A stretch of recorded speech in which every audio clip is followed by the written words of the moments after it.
Tanggapan Bea Cukai soal WNA ngaku kehilangan uang $5.000 AS di bandara. Beredar di media sosial sebuah video yang memperlihatkan seorang warga negara asing, WNA, asal Amerika Serikat mengaku temannya kehilangan uang $5.000 AS. Peristiwa itu diunggah di media sosial pada Senin, 18 Agustus 2025.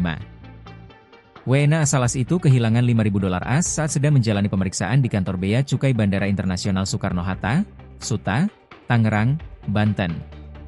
Saat kejadian, korban disebut telah meminta pihak Bea Cukai menunjukkan rekaman CCTV di ruang pemeriksaan, namun permintaan itu tidak dipenuhi. Menurut keterangan yang beredar, korban berada di ruang Bea Cukai sejak pukul 12 WIB hingga malam hari. Dilansir dari wartakotalive.com, insiden itu ditanggapi Kabid Kepatuhan Internal dan Layanan Informasi pada Bea Cukai SUTA, Hanif Adnan Zunanto. Hanif membantah peristiwa yang disampaikan dalam video viral tersebut. Dia memastikan bahwa tuduhan yang dilayangkan WNA pada Sabtu, 16 Agustus 2025, itu tidak benar.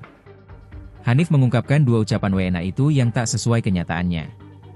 Pertama, pihak Kantor Pelayanan Utama Bea dan Cukai Tipe Madya Pabean, Kapup TMP, C Bandara SUTA membantah bahwa pihaknya menolak menunjukkan rekaman CCTV yang dimaksud.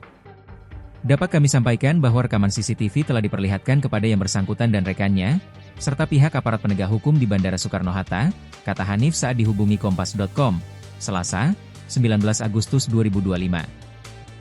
Dari rekaman CCTV tersebut, terungkap bahwa tuduhan yang disampaikan WNA tersebut tidak pernah terjadi.